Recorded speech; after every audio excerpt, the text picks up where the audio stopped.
In postseason football, you need to find that extra gear.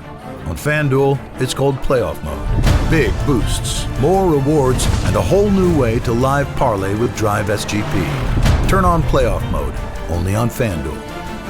New customers bet $5 and get $300 in bonus bets if you win. 21 plus and present in select states. First online real money wager only. $5 deposit required. Bonus issued as non-withdrawable bonus bets which expire 7 days after receipt. Restrictions apply. See full terms at FanDuel.com/sportsbook. Gambling problem? Call 1-800-GAMBLER or visit rg-help.com. At Sierra, discover top workout gear at incredible prices, which might lead to another discovery. Your headphones haven't been connected this whole time. Awkward.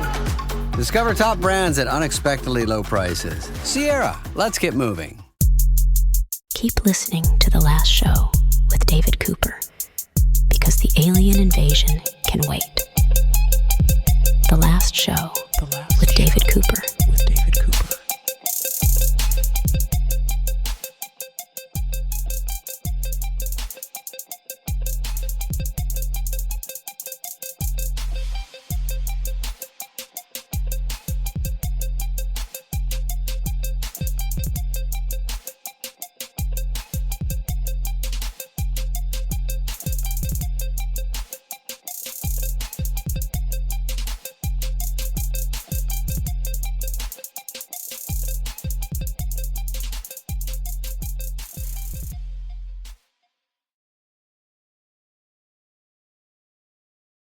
How to break a record in just 7 nights. All you have to do is become an asteroid. We are here with Sarah Rugheimer, an astrophysicist at the University of Edinburgh. Check out her Audible original, Searching for Extraterrestrial Life, on audible.com. Sarah, I recently bought your Audible original. I just haven't listened to it yet. Welcome to the show also. Amazing.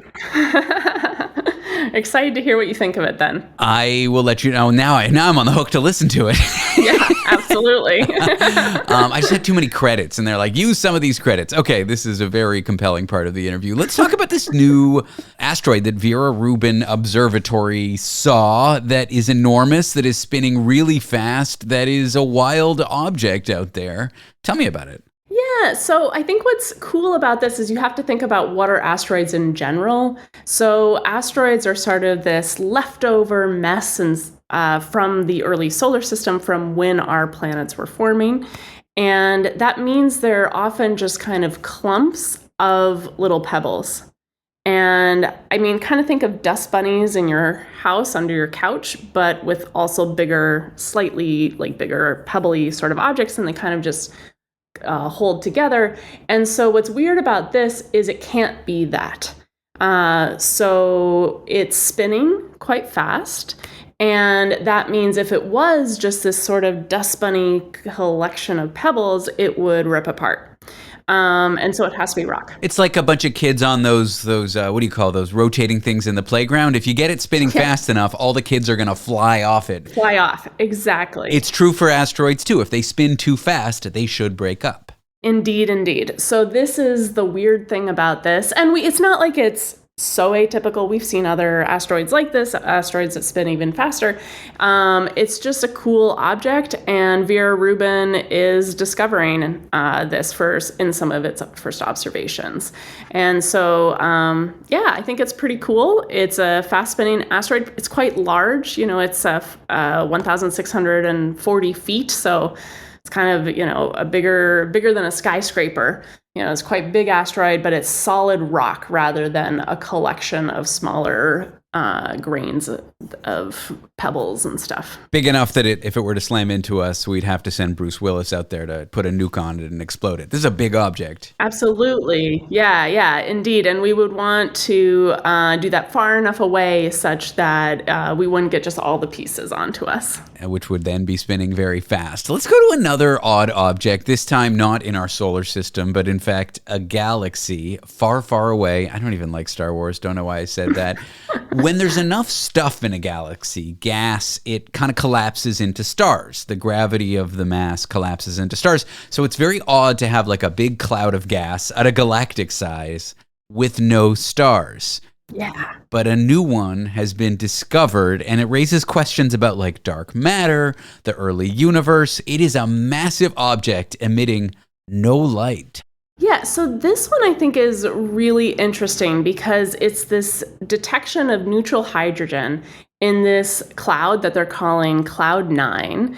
And it's about 16 million light years away, which sounds far, but it's actually not that far. It's pretty close to us in the grand scheme of things. But it has 1 million solar masses. So that means it could contain, say, like 1 million stars or more, right? Because a lot of stars are smaller than the sun. However, they are seeing a maximum of maybe 1,000 stars in this. And you just wouldn't expect something this large that has this much mass to not have stars in it. So it's this cloud of neutral hydrogen, just kind of it never formed a galaxy. And that's really interesting because it means that we're kind of looking at something that probably is what the very early embryonic stage of our galaxy was before anything really developed. In the very early universe, it was just a bunch of neutral hydrogen around, and then that eventually, through gravity, coalesced into stars, and you get galaxies. But this is just hanging out in space, and that's kind of weird. And the fact that it's close, well, relatively close, we're talking in the order of tens of millions of light years, the galaxy being, 30 some odd billion light years in diameter? No, our galaxy is 100,000 light years. No, sorry, the galaxy. My words are getting mixed up. The universe itself is some 30 billion odd light years in diameter, if I'm not correct. Well, the observable universe is about 92 or 93 billion light years in diameter, right? All right, fine, okay. The universe itself has been expanding. Yes. All I was trying to say is the universe is billion, this is millions. It's big. So we're not actually looking that far into the distant past. It's pretty close. Exactly. Yeah, no, it's pretty close, yeah. And you'd think these like early universe-seeming objects would be very far away, so it's odd that it's close. 100%. That was my point. I just had my my orders of magnitude and then what class of objects were slightly off. Great thing I studied astronomy. That is totally fine. I did not do well in astronomy in undergrad, Sarah, as it's very clear. I'll send you my exam that Please I don't. give my first year undergrads, Please don't. and then you can give it a try. Please don't. My husband did that. He actually got a 50%, which was the average of the class, despite not having taken my class, which, I don't know, tells you something about our generation or our new generation. D is for degree, as I always say. Okay, here's a stupid question, maybe not. If it is invisible and it has no light, how do we know that it's there? Yeah, so we can use telescopes to look for neutral hydrogen. It's just usually we're not looking in parts of the sky for these sorts of objects that don't have, light from stars. So, we definitely can see neutral hydrogen in other parts of the universe or in our galaxy, and we try to map that out. And I think in this case, it was just, it kind of was just found by accident. They were looking in this part of the sky and they're like, oh, this is weird. And then did some more observations on it. So, we can detect hydrogen in the universe. We detect a lot of it. It's just with, different wavelengths. And in this case, it was just surprising because we didn't expect to see this quantity of it. Does it have something to do with light passing through it, like from other galaxies per se, and then the hydrogen kind of absorbs some of the spectrum of the light? Is it something like that?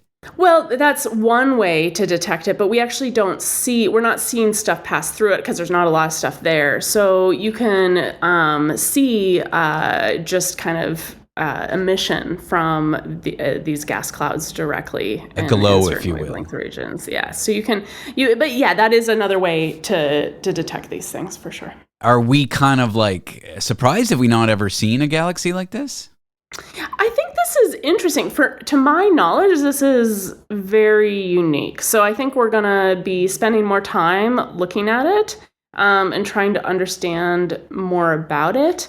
Of course, they're trying to figure out why is this there? Could it be part of some stream from another galaxy nearby? Could it what is causing it? So there's some different ideas out there. More observations are going to be needed to try to test these out and tease out what is happening here, or what the alternative to this, interpretation is.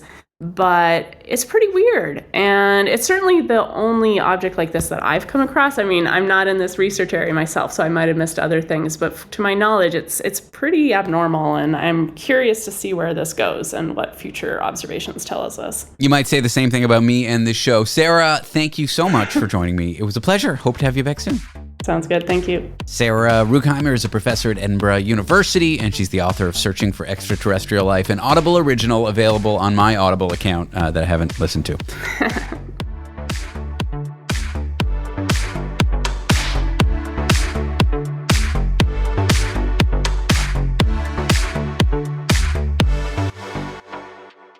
My name is Jordan, and I'd like to invite you to join me on the Canadian Gothic, a podcast covering stories of Canadian crime, mystery, and the offbeat. The Canadian Gothic blends the spirit of late-night talk radio with the depth of a documentary film and applies that approach to both developing stories and historical cases. So if you're drawn to the dark, mysterious, and offbeat, search for and subscribe to the Canadian Gothic wherever you find podcasts. You are listening to Canadian Gothic.